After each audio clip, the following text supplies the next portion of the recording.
Hemos estado hablando de el nuevo orden mundial.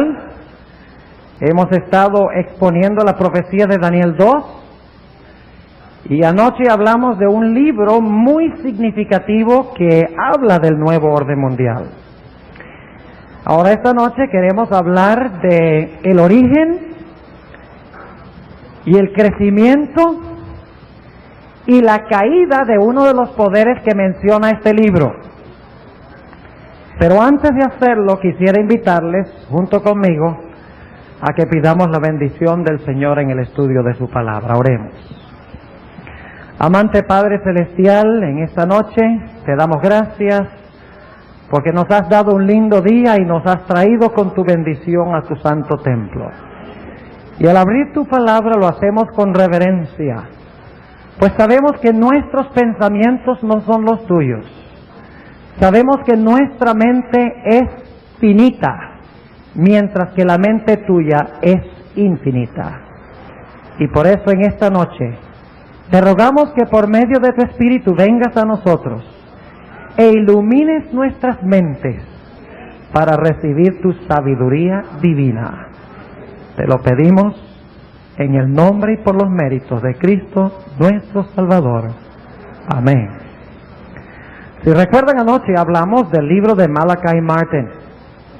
Y si recuerdan bien, el doctor Martin declaró que el gran poder que va a establecer el nuevo orden mundial es la Iglesia Católica Apostólica Romana, bajo el liderazgo del Papa.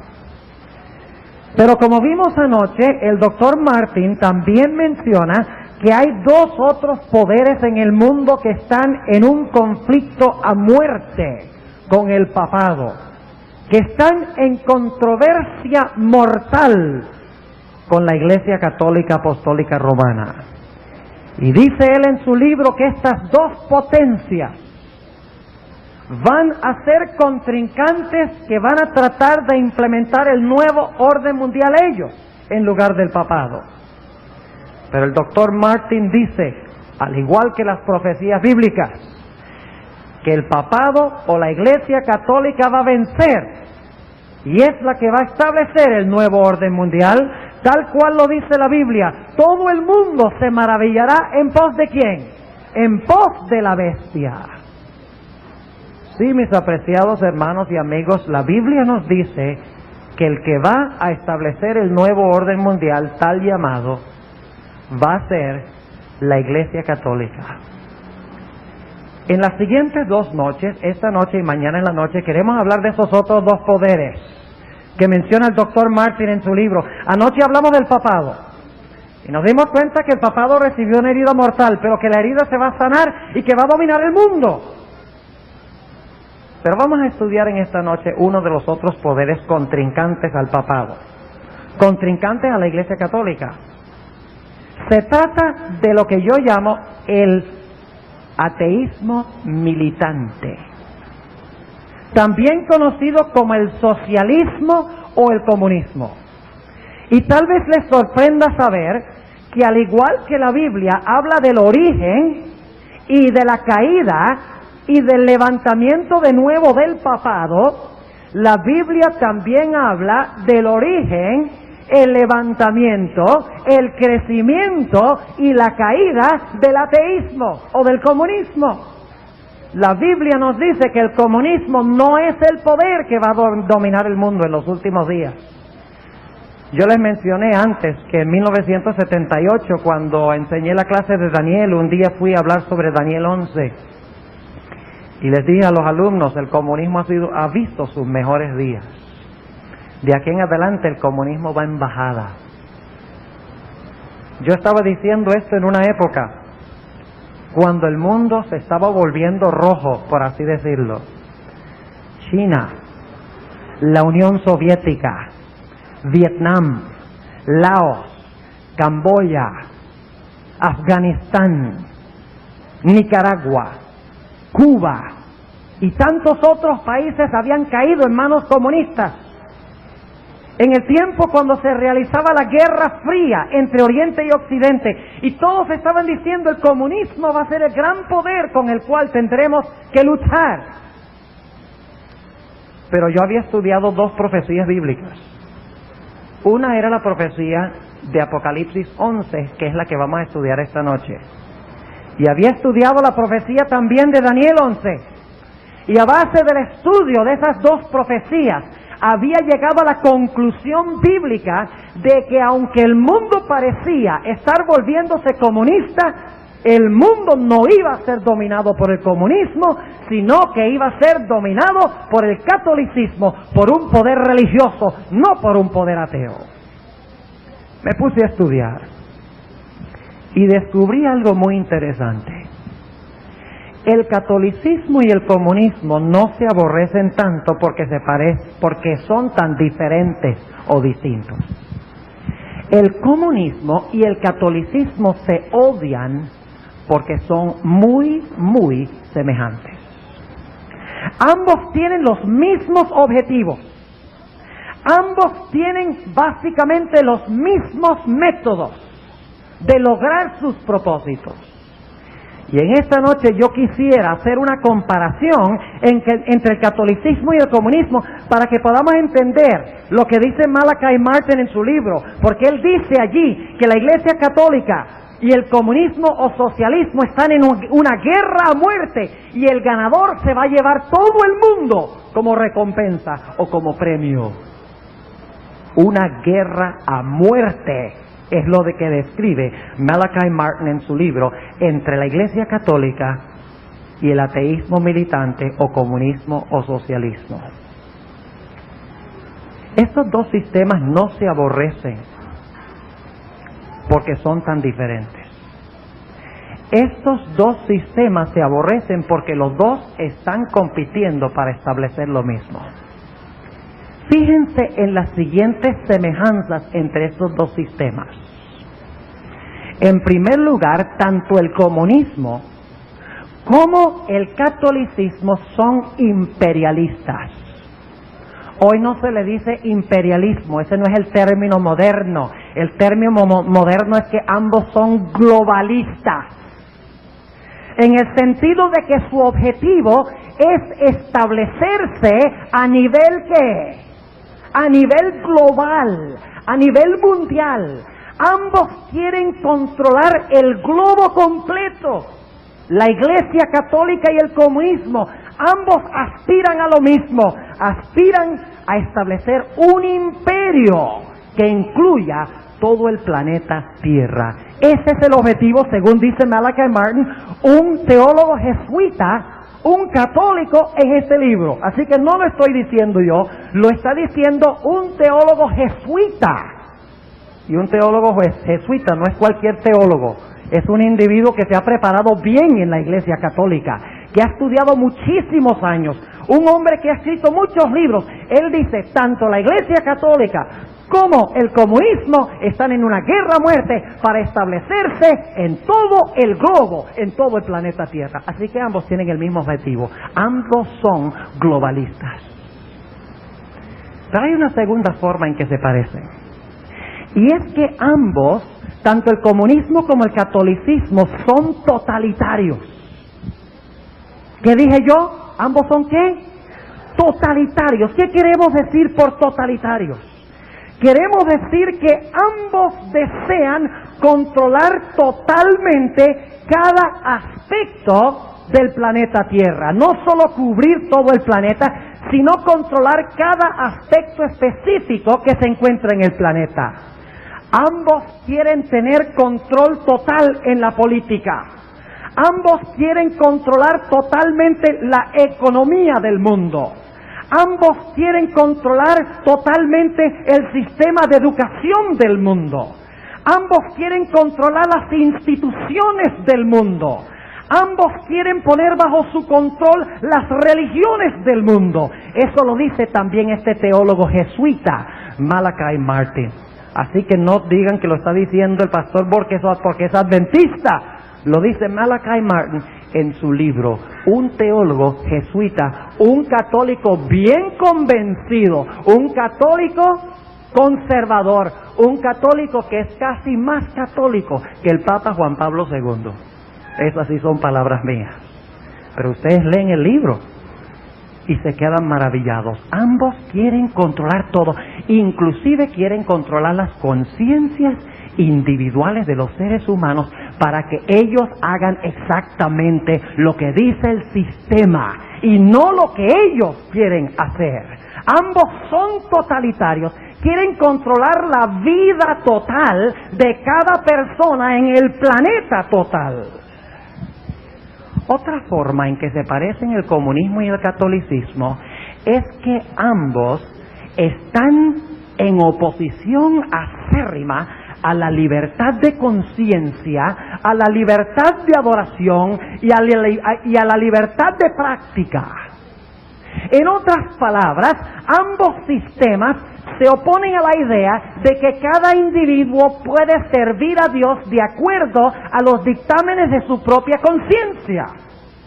Los que han vivido en países comunistas saben cuán difícil es adorar a Dios en un país comunista.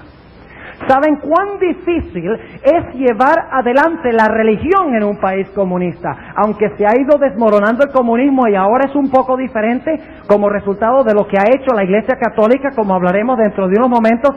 No obstante, es muy difícil confesar a Dios y adorar a Dios en un país comunista. Pero ¿creen ustedes que eso es solo una característica de los países comunistas? Piensen ustedes del dominio de la Iglesia Católica durante la Edad Media.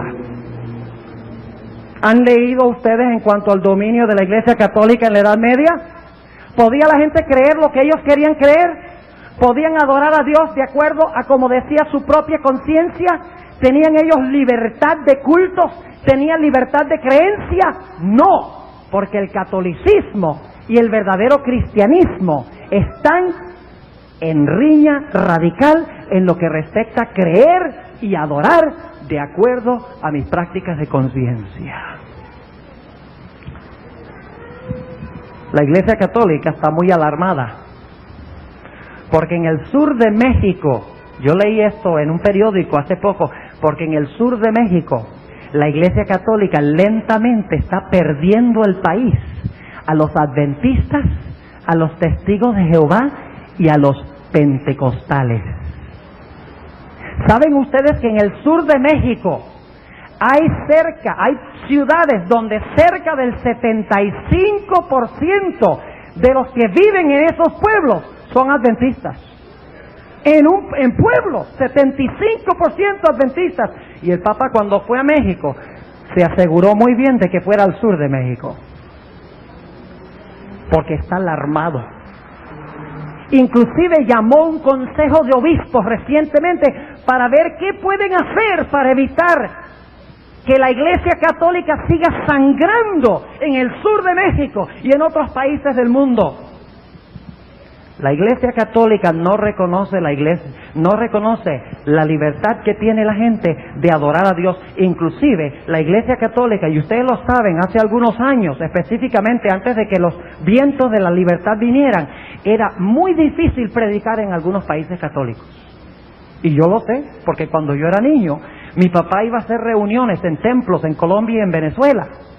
Y les podría contar historias de persecución psicológica y de persecución física contra el mensaje que él estaba predicando por parte de los sacerdotes. Inclusive algunos adventistas fueron muertos por confesar su fe en el periodo de violencia en Colombia. Yo no sé si ustedes recuerdan ese periodo, en los años 40, al final de los años 40, el periodo de violencia tremenda, donde los adventistas fueron perseguidos porque se querían ser protestantes y no querían ser católicos. Y eso no es en el siglo XV o en el siglo XIV, es en el siglo XX. ¿Y ustedes creen que la Iglesia Católica ha cambiado? Ni se lo crean. Al final del tema de hoy les voy a leer algunas citas muy interesantes. La Iglesia Católica y el comunismo también se parecen en otro aspecto. Y es que ambos tienen un sistema de espionaje para impedir que personas salgan de la Iglesia y divulguen los secretos de la Iglesia. Y que divulguen los secretos del Estado. Con los comunistas, ustedes saben, por ejemplo, en Rusia está la famosa, ¿qué? KGB, ustedes conocen eso. Una red de espionaje en Cuba. Hay una red de espionaje tremenda, inclusive familiares espiando a otros familiares. Un sistema de espionaje para mantener a la gente en temor y en terror, para que no se salgan del comunismo, para que queden dentro del partido. La Iglesia Católica tiene a los jesuitas.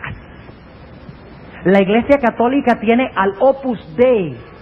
La Iglesia Católica tiene a los Caballeros de Colón. Si ustedes han oído hablar de ese ramo, son personas de la alta alcurnia, de la inteligencia de la Iglesia Católica, y están al tanto de lo que está pasando al mundo e informándole constantemente al Papa. Por testimonio de Martin en su propio libro, le informan al Papa lo que está pasando en el mundo para que él pueda tomar riendas para nuevamente tomar el poder del mundo, las riendas del control del mundo.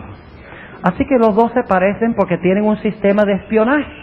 Un sistema donde siempre están examinando las vidas individuales para ver cuándo alguien se le va a ir. El catolicismo y el protestantismo, el catolicismo y el comunismo también se parecen en el hecho de que ambos odian el capitalismo. Ambos odian el protestantismo. ¿Ustedes saben lo que quiero decir cuando digo que ellos odian el capitalismo? ¿Ustedes creen que la Iglesia Católica ama el capitalismo? No, porque para que exista el capitalismo tiene que haber libertad de ¿qué? La economía debe ser libre. Debe haber ¿qué? Competencia. Y cuando hay competencia, un individuo no puede tener dominio. No ama el protestantismo porque el protestantismo primordialmente enseña ¿qué? El protestantismo enseña principios democráticos, la separación de la iglesia ¿de qué? Del Estado. No mezclar la iglesia y el Estado. Y además el protestantismo enseña que cada individuo tiene el derecho de pensar, de crear, de razonar en armonía con los dictámenes de su propia conciencia. Eso enseña el protestantismo. El catolicismo dice, no señor. Todo debe estar bajo el dominio de la iglesia. La gente debe pensar como la iglesia, debe hablar como la iglesia. Nada de democracia, totalitarismo. El catolicismo y el comunismo se parecen porque ambos se oponen a Dios. ¿Cómo dirá alguno? ¿Catolicismo no se opone a Dios?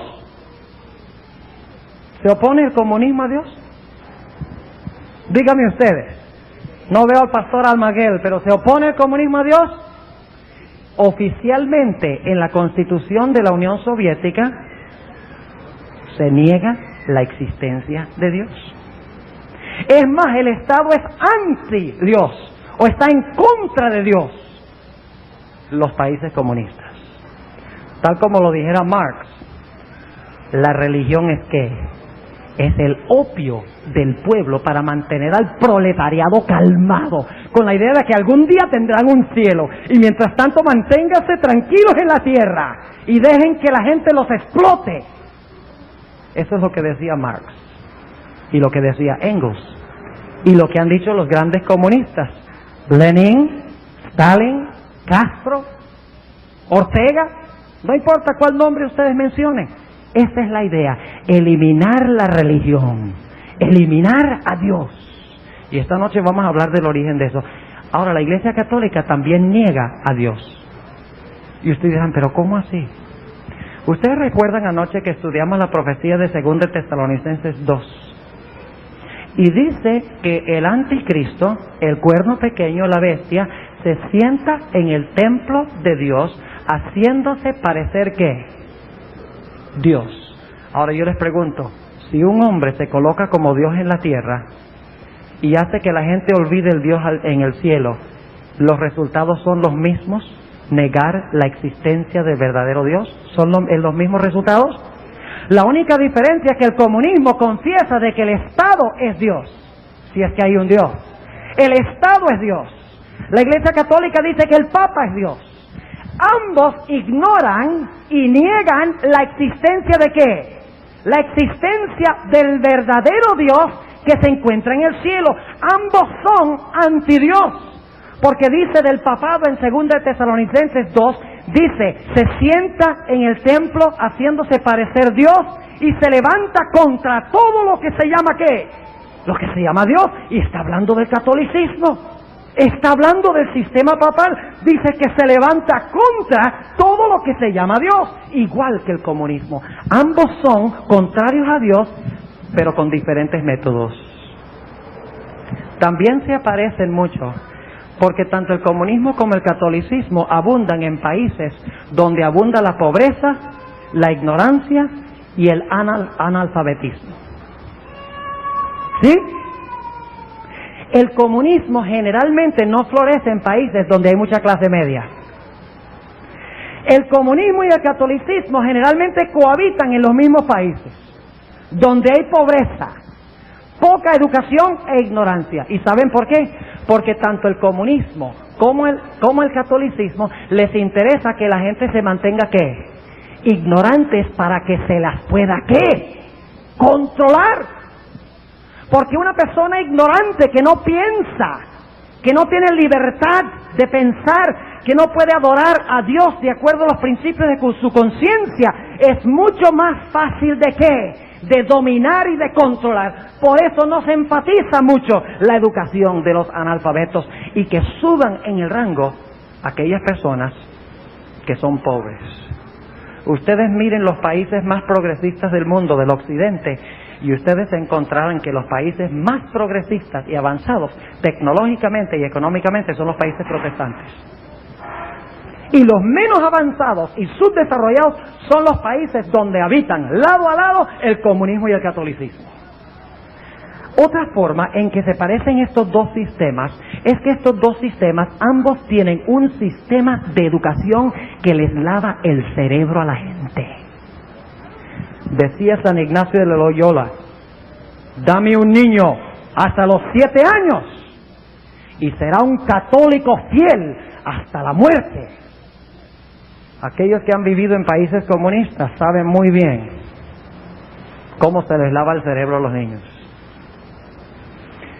Me relataba un pastor en New Jersey que en el sistema de educación allá les traen caramelos a los niños. Le dicen, ¿saben quién les mandó estos caramelos? Fidel Castro. Y luego después se les dijo, ahora oren a Dios para que Dios les llueva caramelos del cielo. Y claro, no cayeron ningunos caramelos. Ese es el tipo de lavado del cerebro que se les da día tras día tras día.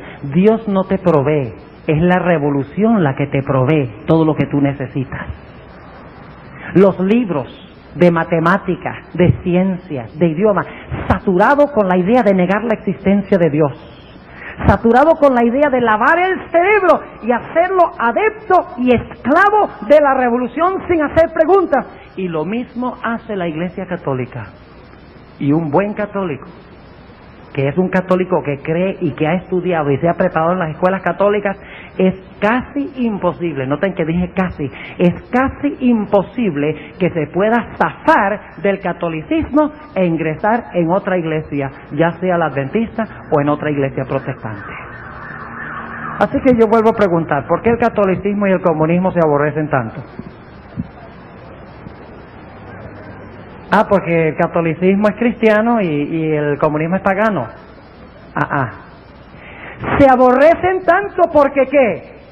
Porque se parecen tanto. En otras palabras, son rivales. Son rivales. Déjenme decirles, preguntarles esto. Hay una señorita que es bien fea y hay otra que es bien bonita. ¿La fea puede considerar a la bonita su rival cuando está tratando de conquistar a un joven? La fea dice, no, que vaya, ni esperanzas. ¿Quiénes son rivales? Las que más o menos tienen un nivel de belleza semejante. Son rivales.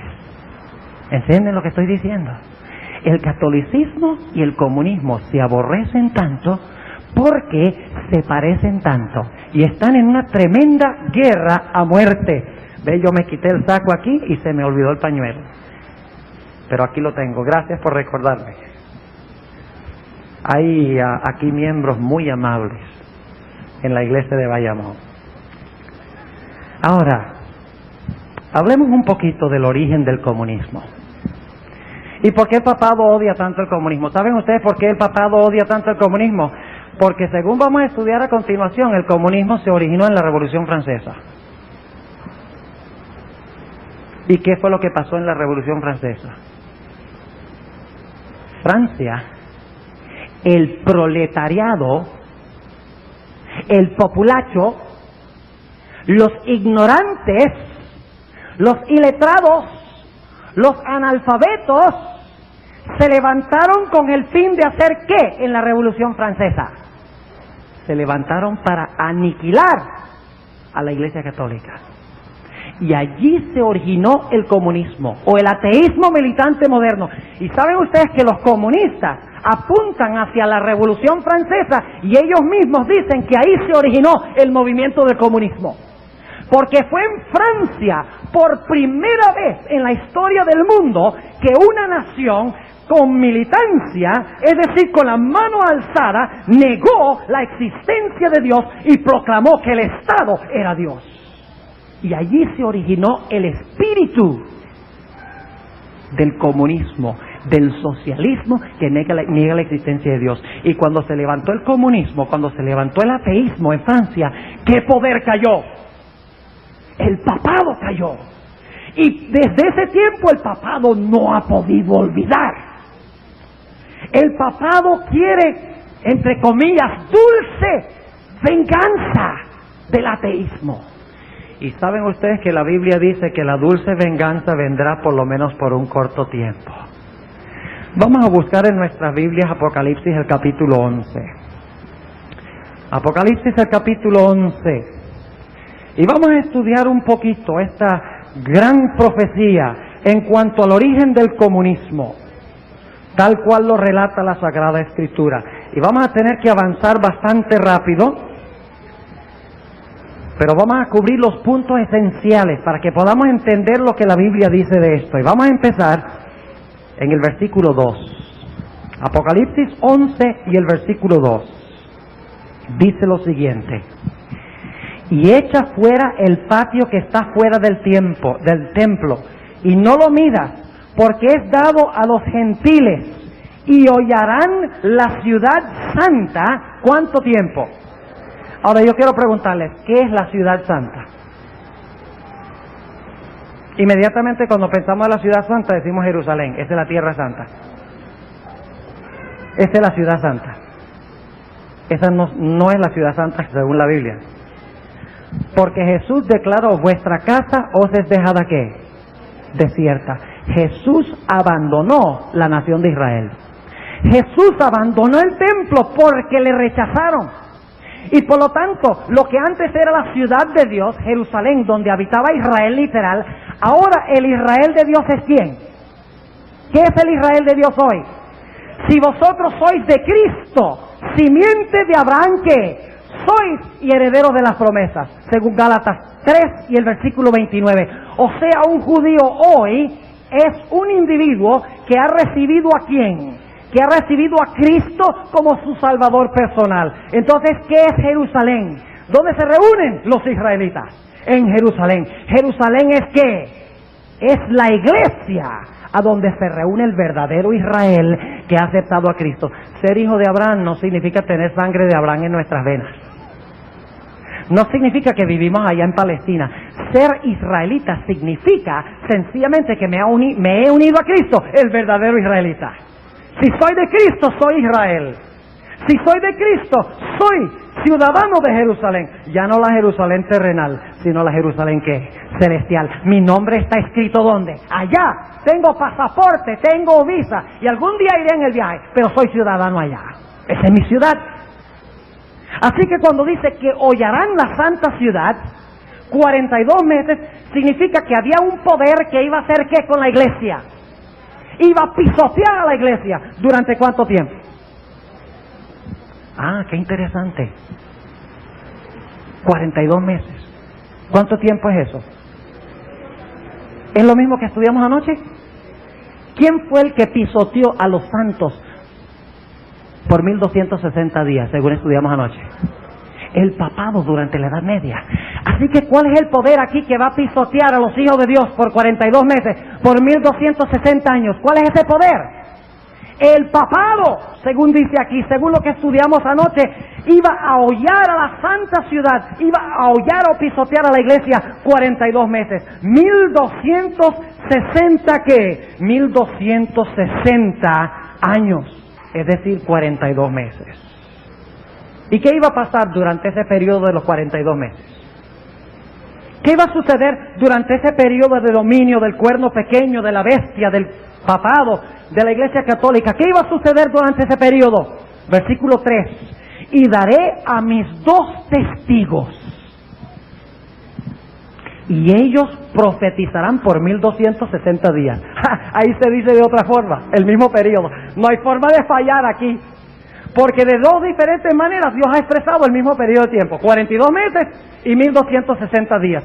Dice que va a pisotear a los hijos de Dios, pero también ¿qué va a pasar con los testigos? Ellos van a profetizar durante 1260 días, pero ¿cómo lo van a hacer? Versículo 4.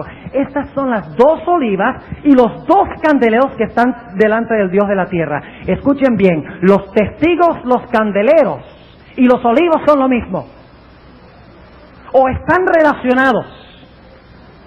¿Qué producían los olivos? Algo que les gusta mucho en Puerto Rico: aceitunas.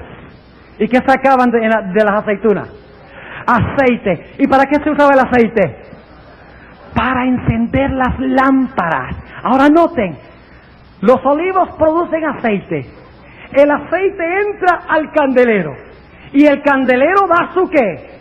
Su luz, es decir, testifica, da testimonio. ¿Qué representan los candeleros? ¿Qué representan los 2 candeleros? Son los 2 testigos. ¿Qué simboliza? La Biblia. ¿Cuántas partes tiene la Biblia? La Biblia tiene 2 partes, 2 testigos. Jesús, hablando del Antiguo Testamento, en Juan 5:39, dijo: el Antiguo Testamento da testimonio de mí.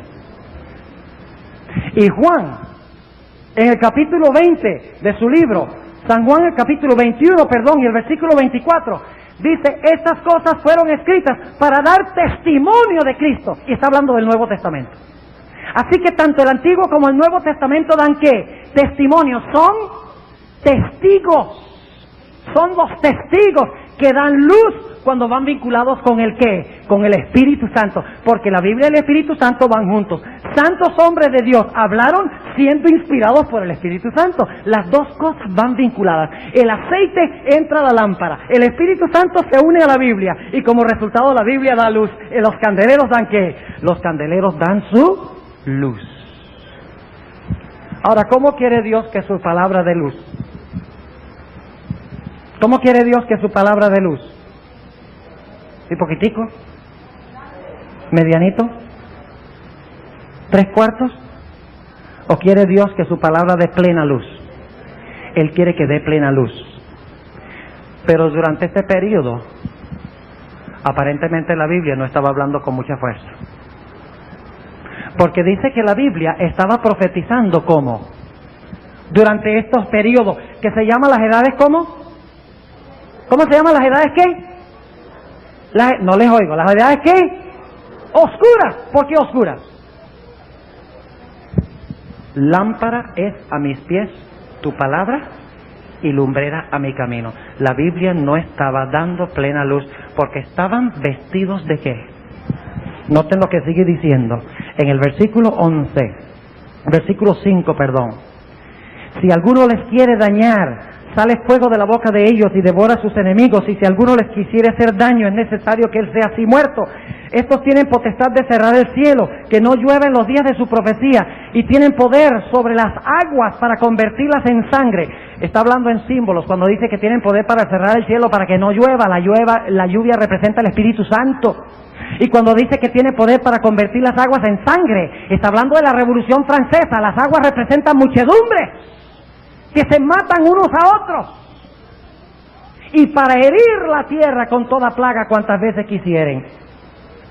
¿Cómo testifican estos 2 testigos? Según el versículo 3, testifican ¿de qué? en sacos,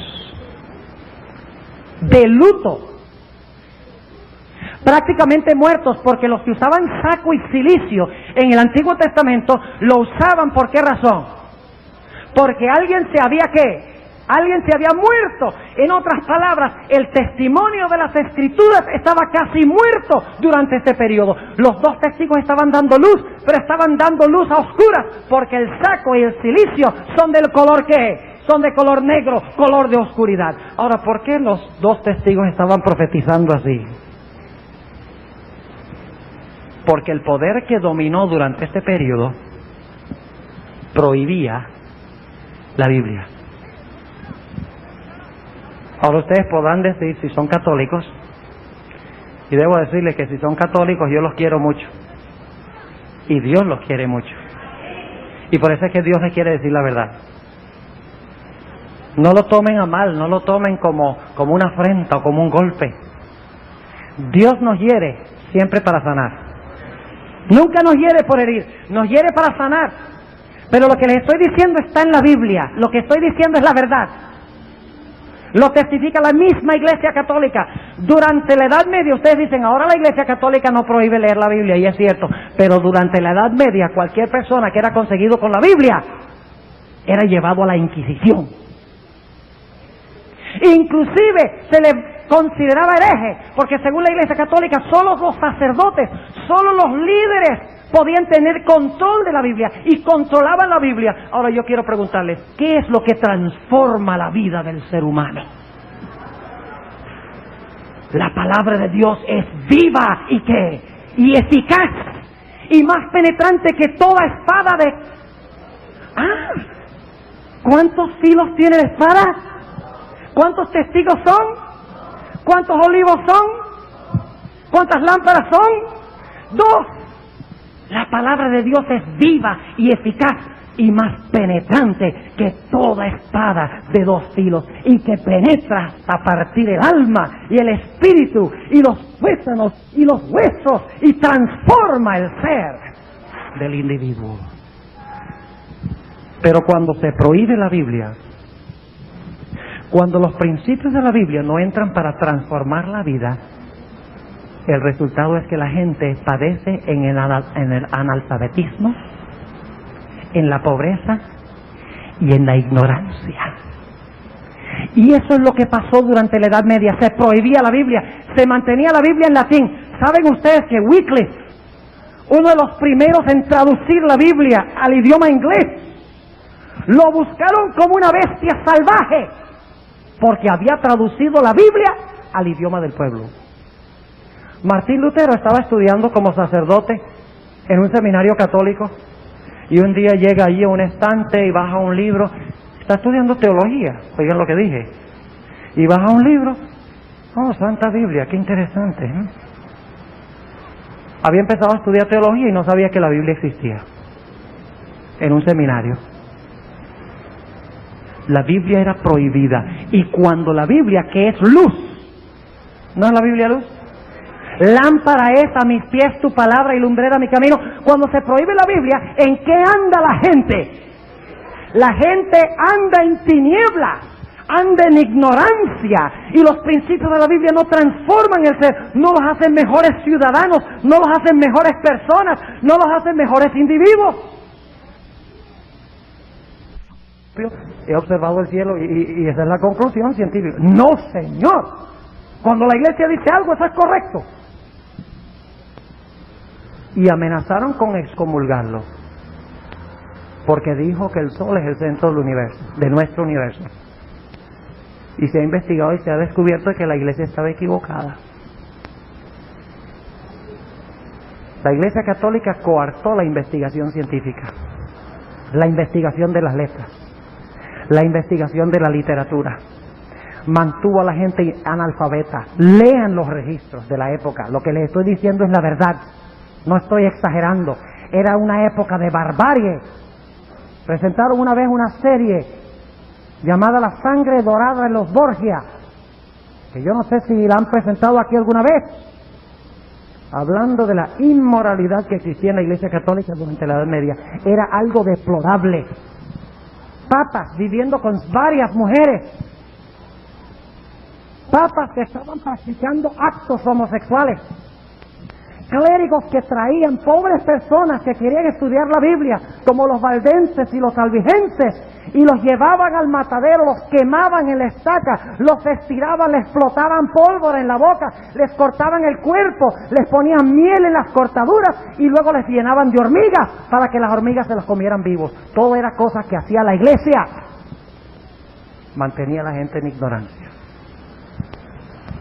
Los 2 testigos profetizaron en sacos. No dieron mucha luz. Y por lo tanto la gente era mantenida en ignorancia. Pero déjenme decirles algo. Cuando ustedes mantienen a un niño amarrado en un asiento por 24 horas y lo sueltan, ay, ay, ay. Cuando ustedes llenan una bomba de aire y la soplan, solamente puede sostener suficiente aire hasta cierto punto. Y luego viene una ¿qué? Viene una explosión. La Biblia, en lo que vamos a estudiar a continuación, dice que la gente ignorante, la gente del populacho, o por usar la expresión que usan los comunistas, el proletariado, hartos de ser controlados por un sistema que no les daba luz, que no levantaba al pueblo, que no veía avanzar al pueblo, hartos de eso, se levantaron en la Revolución Francesa como una ola destructora en contra de la nobleza, en contra de la iglesia, con el fin de aniquilarla y desarraigarla, hartos de ser controlados por un sistema que no les daba libertad de conciencia, libertad para superarse, libertad para poner sus vidas en armonía con la palabra de Dios. Vamos a estudiarlo. Apocalipsis 11 y empezando en el versículo 7. Y cuando ellos hubieren acabado, realmente significa cuando ellos estuvieren acabando su testimonio. ¿Y cuándo están acabando su testimonio? Aproximadamente. ¿Qué fecha? Bueno, dice que dan testimonio ¿cuánto tiempo? Bueno, 1260 ¿qué? 1260 días. ¿Que terminan en qué fecha? En 1798, cuando ellos estuvieran terminando su testimonio, va a pasar algo. O sea, cerca de esta fecha, poco antes de esta fecha va a pasar algo. ¿Y qué es lo que va a pasar? Dice, y cuando ellos hubieran acabado su testimonio, la bestia que sube del abismo hará guerra contra ellos y los vencerá y los matará. Oiga, como si no hubieran sufrido suficiente ya. ¿Saben cuál es el problema? En la Revolución Francesa la gente no hizo distinción entre lo bueno y lo malo. Para ellos, y todo lo que tenía que ver con religión era malo. Porque estaban explotando en contra de un sistema que los había mantenido en la ignorancia y el error. Así que no importaba que fueran templos, no importaba que fueran sacerdotes, no importaba que fueran reliquias, no importaba que fueran rollos sagrados, inclusive no les importaba si fuera la Biblia, porque identificaban la Biblia con el sistema que pretendía tener la Biblia y pretendía esconder la Biblia. Y por lo tanto se levantó la revolución del proletariado, una revolución del ateísmo. Y no solamente destruyeron lo que era malo, sino que se levantaron con la intención de destruir lo que era bueno, sin distinción.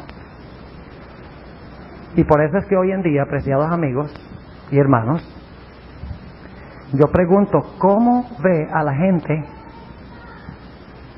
gente a la Biblia en nosotros? Si nosotros estamos dando un mal testimonio de la Biblia, la gente no va a decir, ah, mire esa gente. La gente le va a inculpar ¿a quién?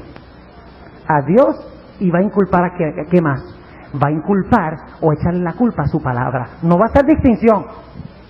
Y van a culpar a la iglesia adventista. Y lo van a poner todo en un paquete. No van a decir, la Biblia que tienen es buena y ellos son malos. No. Esto fue lo que pasó. Dice que se iba a levantar un poder del abismo. Y hará guerra contra ellos y los vencerá y los matará. ¿Qué iba a hacer? ¿Qué iba a pasar con los 2 testigos cerca de 1798? se iba a levantar un poder del abismo y dice que iba a vencer a los dos testigos, es decir, iba a vencer a la Biblia e iba a matar a la Biblia. ¿Saben ustedes que esto se cumplió históricamente? Se cumplió en el país de Francia. El 23 de noviembre 23 de 1793 se dio un decreto de cerrar todas las iglesias, de matar a todos los clérigos y de confiscar todas las copias de la Biblia y traerlas a la plaza pública para quemarlas, con la intención de desarraigar a la Biblia de Francia. 23 de noviembre de 1793. El pueblo se levantó como una ola, y ustedes pueden leerlo en los libros de los historiadores, en cualquier biblioteca. Se levantaron y fueron y buscaron a los gobernantes, porque la Iglesia Católica se había unido ¿con quiénes? Se había unido con los reyes, con los gobernantes. Por lo tanto, la gente decía, Iglesia y Estado, eso es lo mismo. Tienen el mismo problema, están igual de corrompidos. Vamos a buscar a los nobles, vamos a buscar a los reyes, vamos a buscar a los sacerdotes, vamos a buscar a toda esa gente y vamos a aniquilarla. Inclusive busquen todas sus Biblias y vamos a eliminarlas también, porque la Biblia también la tiene la Iglesia. ¿Entienden lo que estoy diciendo? Y así fue que en la Revolución Francesa, óigame, lo que pasó allí fue bárbaro. Lo que pasa es que nosotros vivimos en 1991 y eso fue hace más de 200 años. Y bueno, ¿qué nos afecta eso a nosotros? Ahí fue el origen del ateísmo. Ahí se originó el comunismo. El ateísmo militante, que tiene el propósito de conquistar el mundo, ahí se originó. Ahí se originó la idea de que la religión es el opio del pueblo. En Francia, tal cual lo profetiza la Sagrada Escritura. Ahora tenemos que avanzar más rápidamente. Dice en el versículo 8, y sus cuerpos serán echados en las plazas de la grande ciudad. ¿Qué iba a pasar con los cuerpos de los dos testigos? ¿Iban a ser echados dónde? Ni siquiera se les iba a sepultar. ¿Y saben ustedes qué hacían con las Biblias? Las tiraban a la calle. Las quemaban en las plazas públicas, la Sagrada Escritura.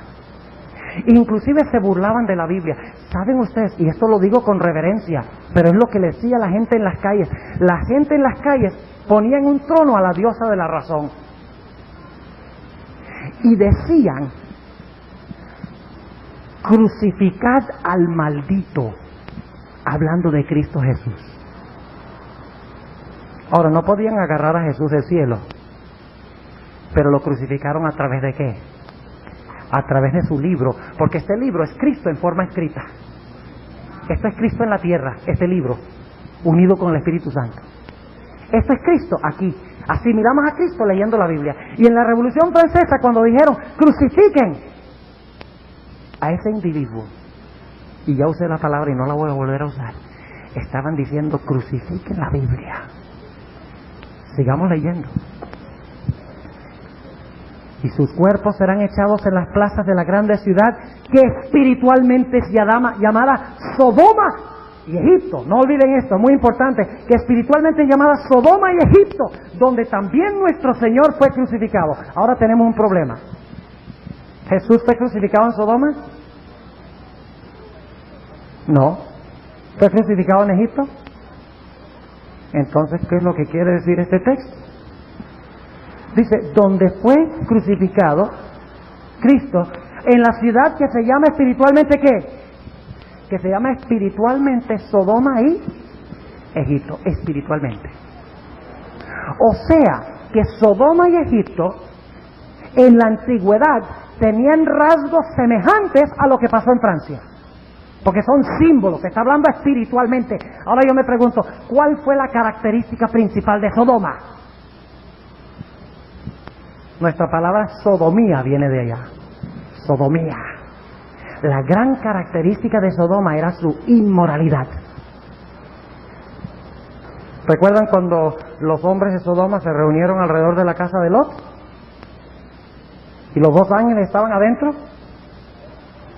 Y los hombres dijeron, deja salir a esos hombres, que queremos conocerlos. Y no crean que ellos querían conocerlos como yo los conozco a ustedes. La palabra conocer en la Biblia se refiere a relaciones sexuales. conoció Adán a su mujer. Y por si acaso alguno duda de eso, Lot enseguida, como si no hubiera sido corrompido por la ciudad, dice, no, tomé más bien a mis hijas, tengo 2 hijas vírgenes. ¿Qué hombre haría eso? Y luego cuando las hijas de Lot salieron de Sodoma, emborracharon al padre y cometieron incesto con su padre y produjeron 2 hijos que dieron a luz 2 de las naciones más inicuas de la antigüedad. Sodomía, inmoralidad. En la Revolución Francesa, en las calles, practicaban abiertamente orgías, actos sexuales aborrecibles en público. La gente se desnudaba en las calles. Léanos los libros de los historiadores. Tal vez el mejor capítulo que yo he leído se encuentra en el Conflicto de los Siglos. La Biblia y la Revolución Francesa se titula ese capítulo y deberían leerlo, es tremendo. Dice que la gente le rendía homenaje a la diosa de la razón y practicaban obras de inmoralidad que ni voy a tomar tiempo para describirlas en este lugar. Pero dice que también se llamaba espiritualmente ¿qué? Egipto. ¿Cuál era el rasgo sobresaliente de Egipto? En la Biblia, Egipto se le llama el rey del sur. Recuerden ese detalle. En la Biblia, el rey del sur es Egipto. ¿Saben por qué? Porque al sur de la Tierra Santa, al sur de Jerusalén, el enemigo que venía del sur era ¿qué? Egipto. Pero aquí no está hablando de Egipto literal. Está hablando de una característica que tenía Egipto que existió en Francia. ¿Cuál fue la característica sobresaliente de Egipto? Según Éxodo 5:2, fue un espíritu ateo. Un espíritu de negar la existencia del Dios verdadero. ¿Pasó eso en Francia? Al pie de la letra. Cuando Moisés vino a Faraón y le proclamó el mensaje, ¿qué dijo Faraón? Faraón dijo, ¿quién es Jehová? Yo no conozco a Jehová y no dejaré ir a su pueblo. Ateísmo. Así que en este lugar se iba a proclamar la no existencia de Dios, se iba a negar la existencia de Dios y se iba a practicar la inmoralidad. Precisamente lo que sucedió durante la Revolución Francesa. Versículo 9. Y los de los linajes de los pueblos y de las lenguas y de los gentiles verán los cuerpos muertos de ellos por 3 días y medio. Y no permitirán que sus cuerpos sean puestos ¿en qué? En sepulcros. ¿Cuánto tiempo iban a quedar muertos los 2 testigos? ¿Cuánto tiempo iba a quedar muerta la Biblia? ¿Saben ustedes que el 17 de junio de 1797 se dio un decreto en Francia? El famoso directorio, consistorio de Francia, decretó que ahora se podían abrir los templos, se podían poseer copias de las Sagradas Escrituras y se podían reanudar los servicios religiosos. 3 años y medio después que se había dado el decreto de eliminar la religión y eliminar la Biblia. Dice que los 2 testigos iban a hacer ¿qué cosa? Los 2 testigos iban a permanecer muertos ¿por cuánto tiempo? Por 3 días y medio, es decir, 3 años y medio, porque cada día en la Biblia representa un ¿qué?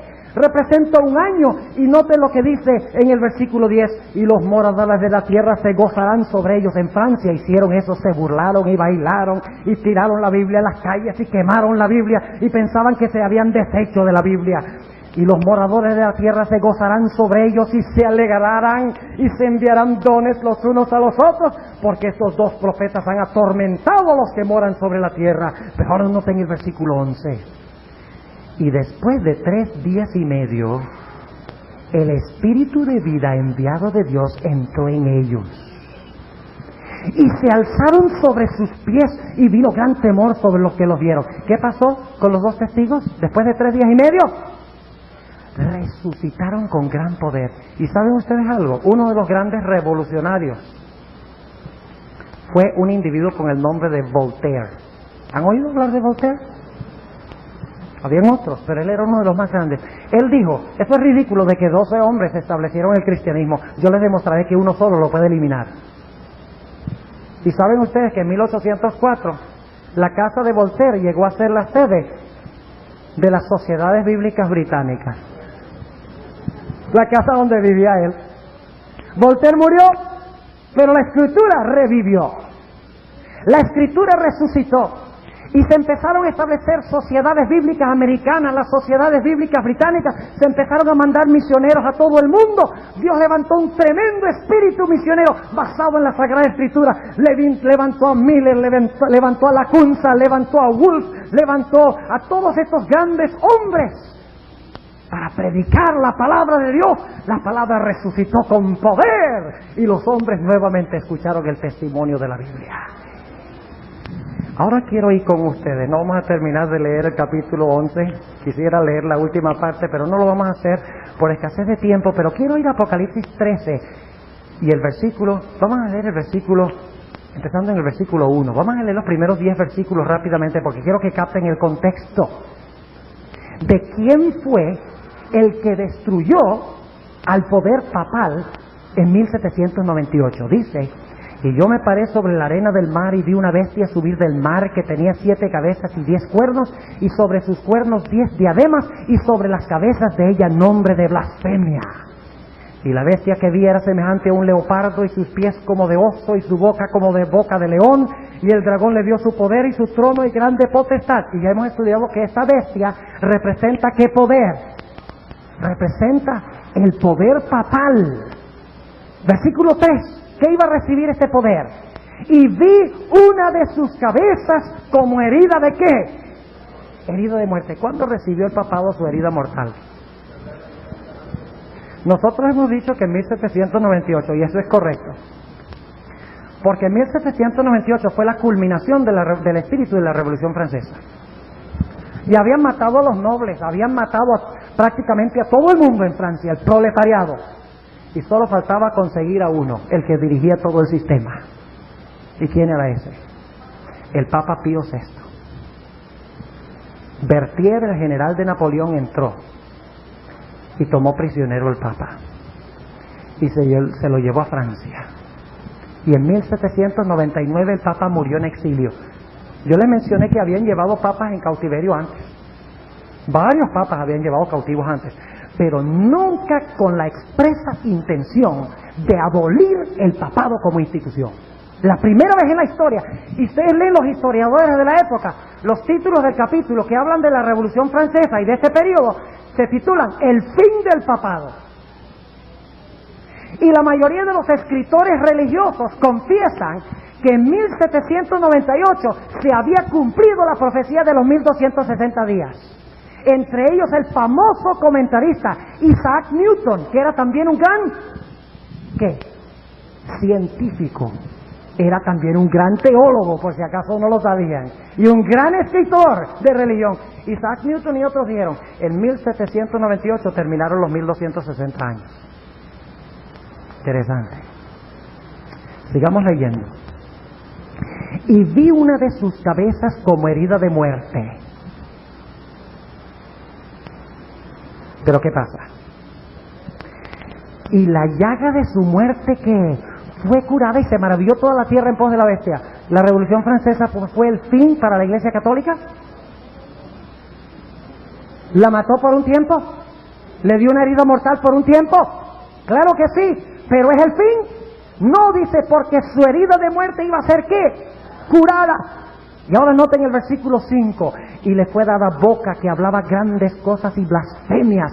Y le fue dada potencia de obrar ¿cuánto? ¿Es el mismo poder de Apocalipsis 11? ¿Sí o no? ¿Es el mismo de Daniel 7? Claro que sí. Versículo 6. Y abrió su boca en blasfemias contra Dios para blasfemar su nombre y su tabernáculo y a los que moran en el cielo. Y le fue dado hacer guerra contra los santos y vencerlos. También le fue dada potencia sobre toda tribu, pueblo y lengua y gente. Y todos los que moran en la tierra le adoraron, cuyos nombres no están escritos en el libro de la vida del Cordero, el cual fue muerto desde el principio del mundo. Si alguno tiene oído, oiga. Y ahora escuchen el versículo 10. Versículo 10 es muy importante. Dice lo siguiente. El que lleva en cautividad, va en cautividad. ¿Quién era el que llevaba en cautividad durante los 42 meses? La Iglesia Católica. ¿Y qué se dijo? El que lleva en cautividad, ¿qué? Se va en cautividad. ¿Fue llevado el Papa cautivo? Claro que sí. Y note lo que dice la última parte del versículo. Dice, y es necesario que el que a cuchillo matare, hizo la Iglesia Católica durante esos 2260 años. Sí, el que a cuchillo matare, es necesario que a cuchillo sea ¿qué? Muerto. ¿Han oído ustedes hablar alguna vez de las guillotinas de la Revolución Francesa? Esas cuchillas que le cortaban las cabezas a los nobles y a los sacerdotes y a los líderes de la iglesia. El que a cuchillo mata en la Inquisición, es necesario que a cuchillo sea ¿qué? Sea muerto. Ahora yo quiero preguntarle, ¿ustedes creen que el papado ama mucho el espíritu del ateísmo? ¿Ustedes creen que la Iglesia Católica ama al ateísmo militante? ¿Ama el espíritu del proletariado que niega la existencia de Dios? Claro que no. Porque fue el espíritu del ateísmo, fue el espíritu del comunismo, el poder del proletariado, el poder del pueblo que se levantó para expresar su democracia y su independencia de la iglesia, lo que ha mantenido la herida mortal en función. Y mañana vamos a hablar un poco más de eso, porque el espíritu de la Revolución Francesa se transportó para los Estados Unidos de una forma distinta que lo que se transportó para la Unión Soviética y otros sitios. Pero el espíritu de independencia de la iglesia que tiene el occidente y que tiene el oriente se origina en la Revolución Francesa. Ahora, ¿quién es entonces el poder que va a vencer el mundo? ¿El comunismo? No, porque dice que el comunismo ¿qué? Le dio una herida ¿qué? Mortal al papado. Pero luego ¿qué dice la profecía? Oh, dice que la herida o la llaga de su muerte será ¿qué? Curada. Y todo el mundo se maravillará en pos del comunismo. Ah, no es así. ¿Qué dice? Todo el mundo se maravillará en pos de ¿qué? De la bestia. Vamos a ir a Daniel 11 brevemente. Daniel el capítulo 11. Y estoy andando rapidito. Hay muchas cosas que podríamos decir, leer muchos versículos, pero me importa que tengan claro el panorama, para que luego sigan estudiando, investigando estas cosas, porque esto es uno de los poderes que va a caer en manos del papado. Noten en Daniel el capítulo 11. Y mientras ustedes están buscando el capítulo 11 de Daniel, permítanme ponerles aquí rápidamente lo que hemos estudiado en cuanto a las bestias de Daniel. Ustedes recuerdan que tenemos un león, un oso, un leopardo, un dragón o una bestia terrible. Luego tenemos ¿qué? Tenemos 10 cuernos. Luego tenemos el ¿qué? Tenemos el cuerno pequeño. Y luego entonces viene el juicio. Y entonces viene ¿qué? Viene el reino eterno de Cristo. El reino eterno de Cristo. Ahora, ¿saben ustedes que en Daniel 11 se repite lo mismo que tenemos aquí en Daniel 7 y también en Daniel 2? Porque podríamos también poner en la pizarra cabeza de oro, pecho de plata, vientre de bronce, piernas de hierro, los 10 cuernos, o los 10 dedos de los pies, más bien, y luego ¿qué? ¿Qué se mezcla con los 10 dedos de hierro? Se mezcla el barro, que es lo mismo que el cuerno pequeño, y luego ¿qué viene? Luego viene el juicio, el hijo que viene sobre la nube, la roca, es decir, y luego viene la montaña, es decir, el reino eterno. ¿Saben ustedes que Daniel 11 cubre el mismo territorio? Pero Daniel 11 no comienza con Babilonia.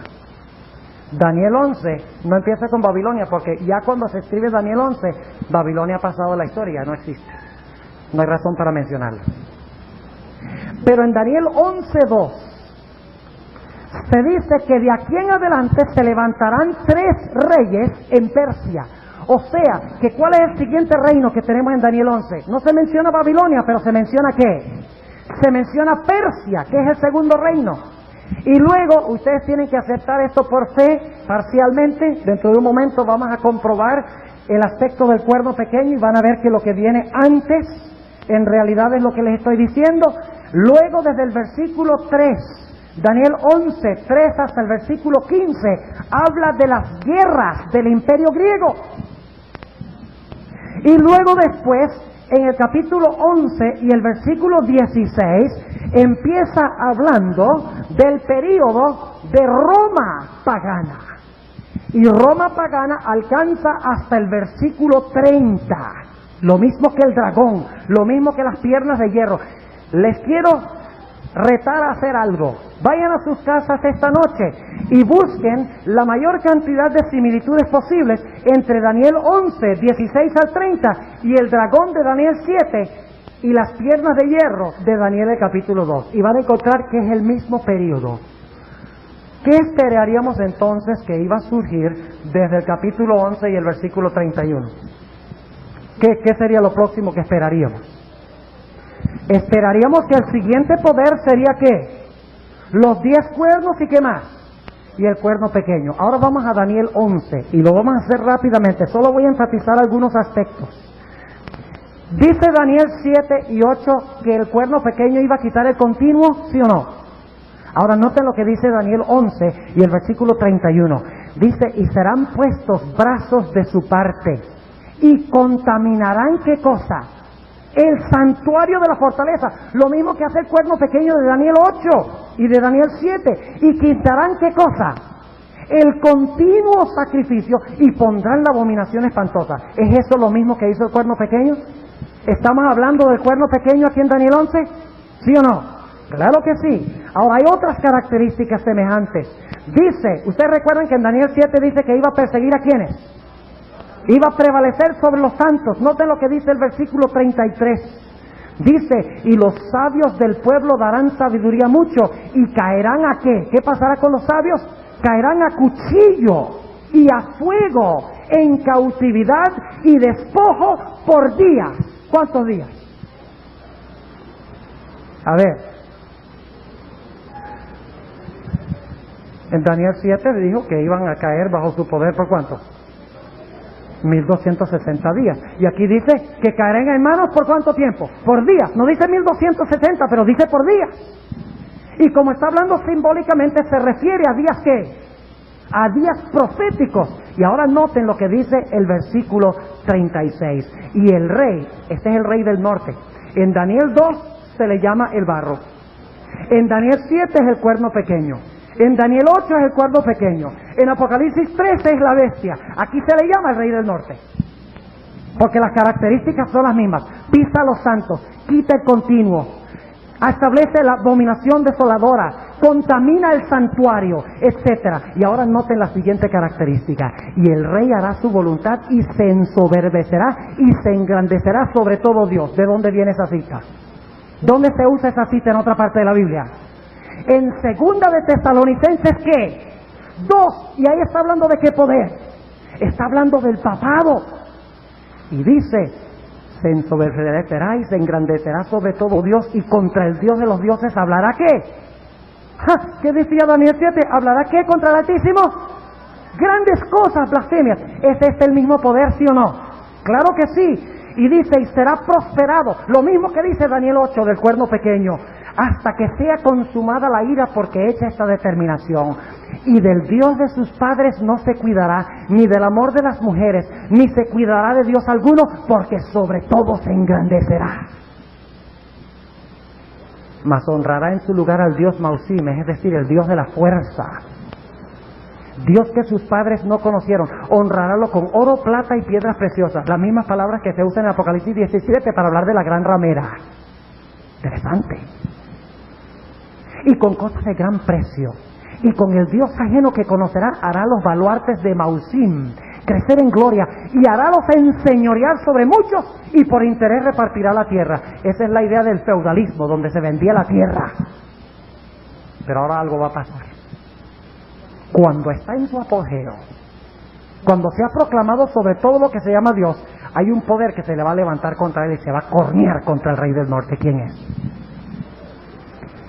Empero, al cabo del tiempo, ¿de cuál tiempo? ¿Al cabo de cuál tiempo? Es tiempo cronológico. Al cabo del tiempo. El único tiempo que puede ser es 538 a 1798, al cabo del tiempo. O sea que alrededor de la misma fecha que estudiamos en Apocalipsis 11 y en Apocalipsis 13:10, dice, al cabo del tiempo, el rey del mediodía. ¿El rey del qué? ¿Qué es el mediodía? El sur. ¿Y cuál país quedaba al sur? Egipto. Y en Apocalipsis 11, ¿cómo se le llamó el poder que se levantó contra el papado? Egipto. ¿Entienden lo que estamos diciendo? Noten cómo cuadran todas las profecías. Dice, empero al cabo del tiempo, es decir, al final de los 1260 años, el rey del sur se acorneará con él. Y esa palabra corneará, no crean ustedes que eso significa que le va a pasar la mano por encima, así suavecito. Es la misma palabra que se usa en Daniel 8 para hablar del macho cabrío que con su cuerno se acornea contra el carnero y lo desbarata. O sea que iba a ser un levantamiento de qué clase contra el papado o contra el rey del norte. Un levantamiento violento. ¿Fue la Revolución Francesa un levantamiento violento contra el papado?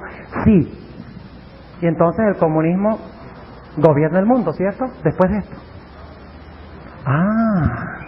¿Qué dice Apocalipsis 13? La llaga de su muerte será ¿qué?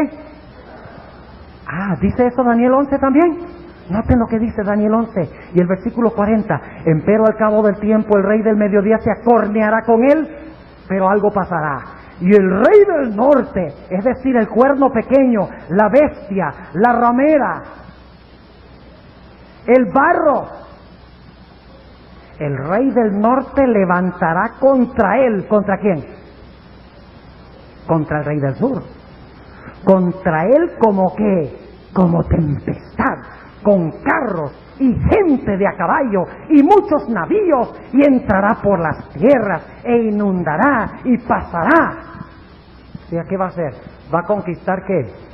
Todo lo que se encuentra por el camino. ¿Qué significa esa palabra inundará? ¿Qué es lo que inunda? ¿Y qué son las aguas?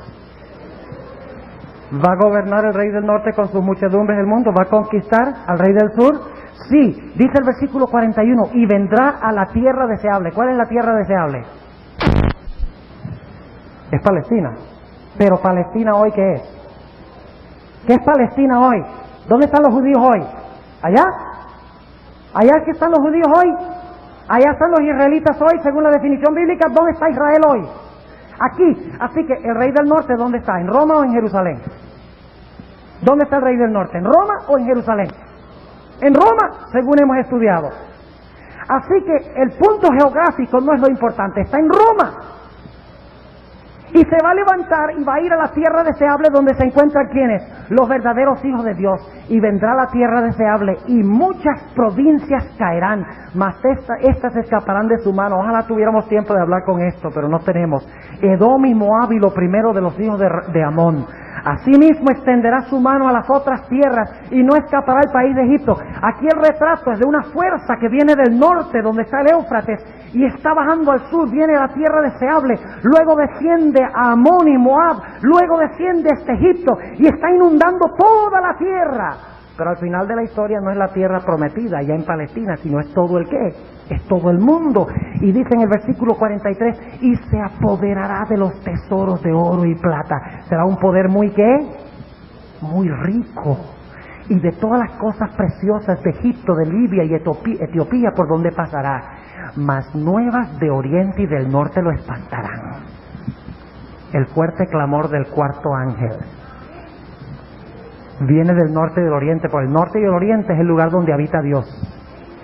Ese es el fuerte clamor del ángel de Apocalipsis 18, que ilumbra toda la tierra con su gloria, cuando el rey del norte, cuando el papado ha conquistado el mundo entero, y parece que va a ganar completamente. De repente algunos van a estar proclamando ciertas nuevas. ¿Y qué hará el rey del norte? Se espantará y no le gustará. Y saldrá con grande ira para destruir y matar a muchos, porque estos muchos no están de acuerdo con él.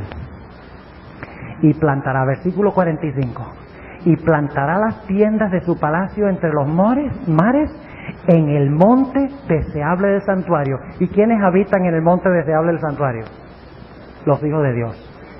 Ha conquistado todo el mundo, según el retrato. Está usando símbolos de la tierra de Palestina, porque está dándole el mensaje a Daniel, quien vivía allá. Pero esto tiene que mundializarse. Ese es el principio de interpretación, porque el pueblo de Dios no está allá, está en todo el mundo. Por lo tanto, este poder domina todo el mundo. ¿Entienden lo que estamos diciendo?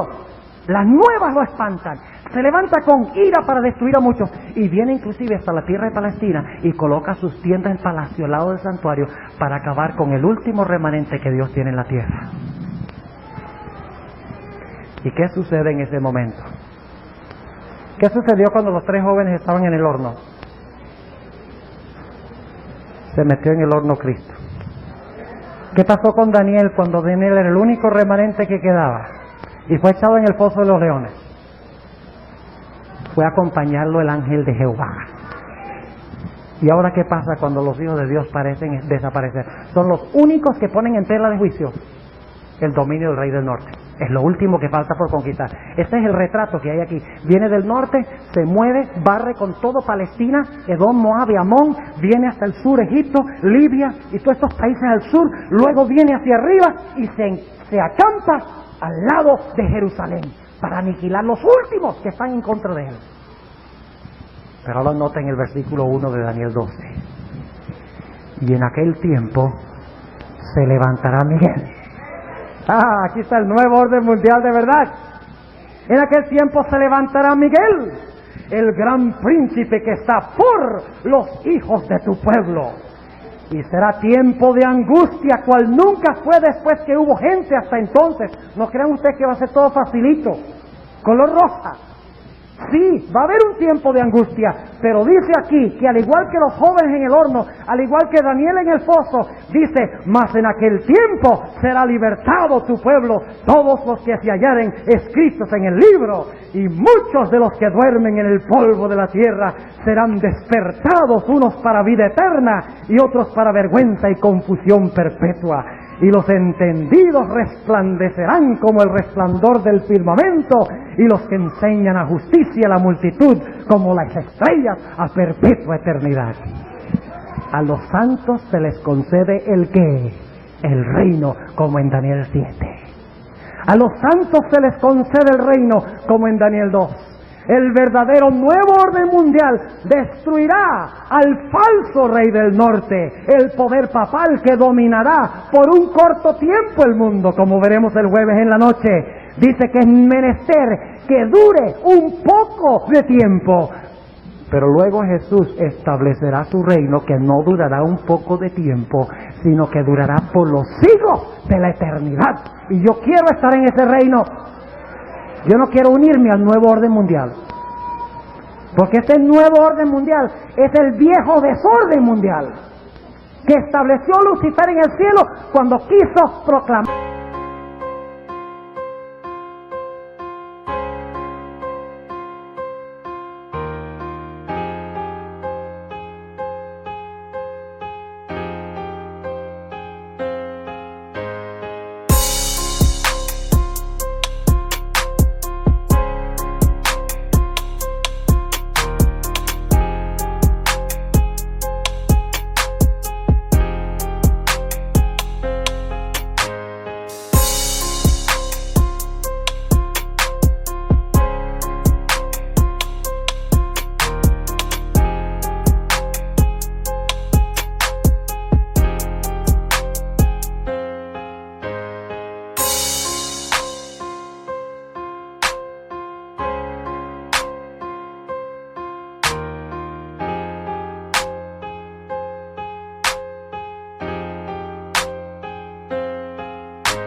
su independencia de Dios es el mismo desorden de siempre. Y yo prefiero ordenarme con Cristo que desordenarme con Satanás. Ahora, mis hermanos, ¿en qué época vivimos? Yo quiero decirles esto. Nosotros estamos allí. El comunismo ha visto sus mejores días. El muro de Berlín lo están vendiendo por pedazos a los turistas. Y bien caro, por cierto. Polonia, donde comenzó el asunto. ¿Saben ustedes que el Papa Juan Pablo II, su nombre laico es Karol Wojtyła? Él tuvo 20 años de experiencia en Polonia antes de llegar a ser Papa. Y no es coincidencia de que murieron a Juan Pablo I.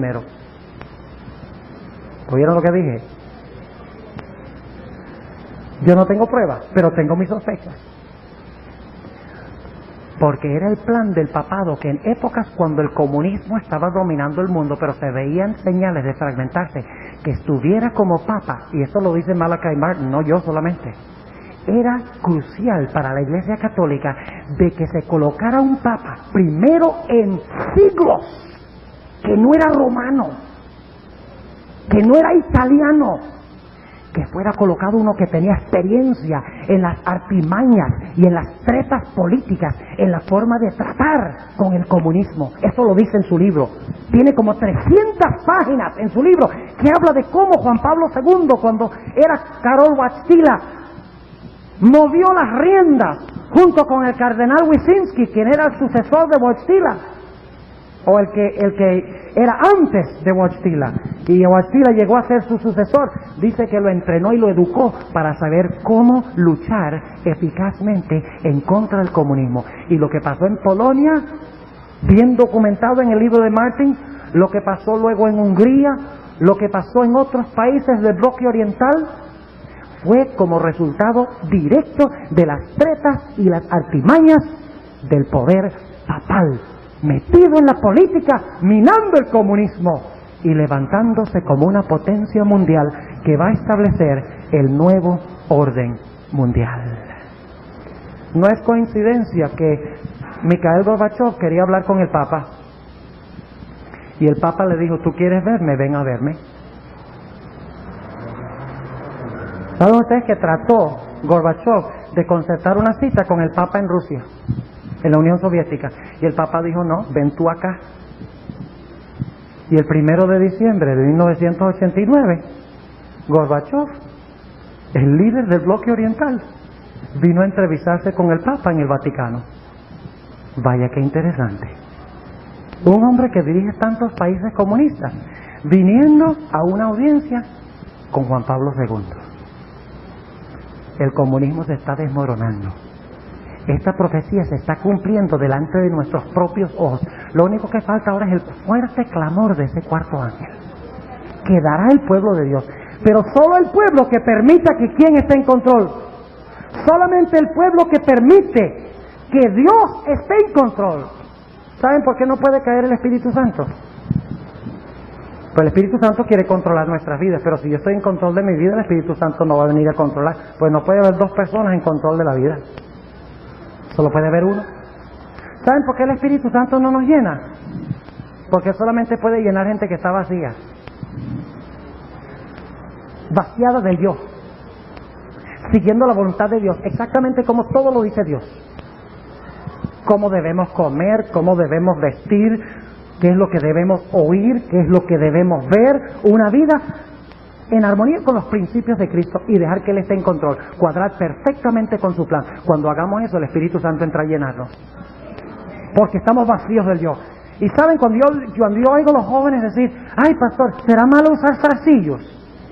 Yo digo: ay Señor, tenga misericordia, estamos peleando sobre zarcillos cuando hay cosas tan grandes en este mundo. Miren, si ustedes aman a Cristo y quieren el Espíritu Santo, ustedes van a botar los zarcillos y van a botar todas esas cosas objetables. No van a querer bailar, no van a querer vestir inmodestamente. Todo eso lo van a echar a un lado para que el Espíritu Santo controle y domine sus vidas. Y recuerden que solamente se salvarán aquellos que suelten las riendas y dejen que Cristo esté en control de sus vidas. Yo quiero que Jesús esté en control de mi vida. Comunismo, historia antigua. El papado levantándose. Aunque parezca que está en control, no lo está. No se preocupen.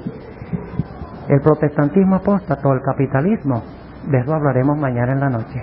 Cosas increíbles que están pasando en los Estados Unidos, que demuestra de que los Estados Unidos y el capitalismo también está próximo a caer en las manos del papado. El comunismo ya está cayendo. Pero aunque el papado gobierne, Cristo será el que establecerá su reino. Y yo quiero ser de ese reino. ¿Cuántos quieren ser de ese reino? Gloria al Señor. Posiblemente hay alguien aquí que no es miembro de la Iglesia Adventista del Séptimo Día. Y usted quiere decirle esta noche al Señor Jesús: yo quiero pedir que tú estés en control de mi vida. Yo quiero que tú tomes las riendas de mi vida. Yo quiero pedirle a esa persona que no es adventista, que quiere ponerse bajo el control de Cristo, que por favor se coloque de pie, porque yo quiero orar por usted, quiero tener una oración especial por usted. Tenemos algunos que no es adventista, gloria al Señor, tenemos uno allá en el balcón que se ha colocado de pie, otro joven aquí, gloria al Señor. Si quieren decirle a Jesús: yo quiero estar en tu nuevo orden mundial, yo quiero seguir tus caminos, quiero que tú estés en control, yo no quiero controlar mi vida. Póngase de pie, yo quiero que tengamos una oración especial por ustedes en esta noche. ¿Hay alguno más? Gloria al Señor, el Señor te bendiga. Otra preciosa alma. ¿Hay alguno más? No voy a alargar el llamado mucho tiempo, se nos ha hecho bien tarde, estos temas toman mucho tiempo cubrirlos, pero hay alguno más. En unos pocos instantes, gloria al Señor, joven, el Señor te bendiga abundantemente. Voy a estar orando por ti, por todos los demás. ¿Hay alguno más en esta noche que quiere darle su vida a Jesús y decir: yo quiero que tú controles mi vida? ¿Alguno más? Damos gloria al Señor. Yo sabía que había alguno más. La decisión más importante de tu vida. ¿Alguno más antes de estar en la oración? Si durante el tiempo que estoy orando sienten el llamado de Jesús de colocar sus vidas en sus manos, en las manos de Cristo, quiero pedirles que se pongan de pie. El Señor te bendiga, joven. Antes de la oración, el Señor lo llevó a colocarse de pie. ¿Alguno más en esta noche que quiere decirle esto al Señor Jesús?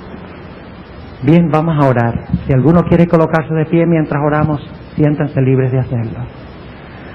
Amante Padre Celestial, en esta noche hemos estudiado en cuanto al origen del comunismo. Hemos hablado en cuanto al ateísmo militante que quiere conquistar el mundo y establecer un sistema global. Hemos visto que va a caer. Hemos visto que el papado cayó y se levantó, se está levantando, pero pronto caerá. Veremos mañana que la civilización occidental también está en bancarrota y condenada a caer.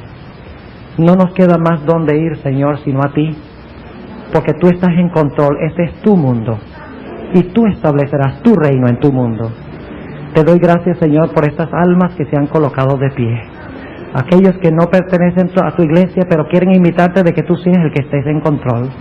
Te doy gracias por estas personas, porque tú has tocado sus corazones. Te ruego, Señor, que verdaderamente tú entres en sus corazones ahora, que tú tomes control y que puedan tener vidas felices, llenas de paz, gozo y armonía a través de Jesús. Gracias por haber estado con nosotros en esta noche. Gracias por tu amor y tu misericordia en darnos estos mensajes. En el nombre de Jesús. Amén. Amén.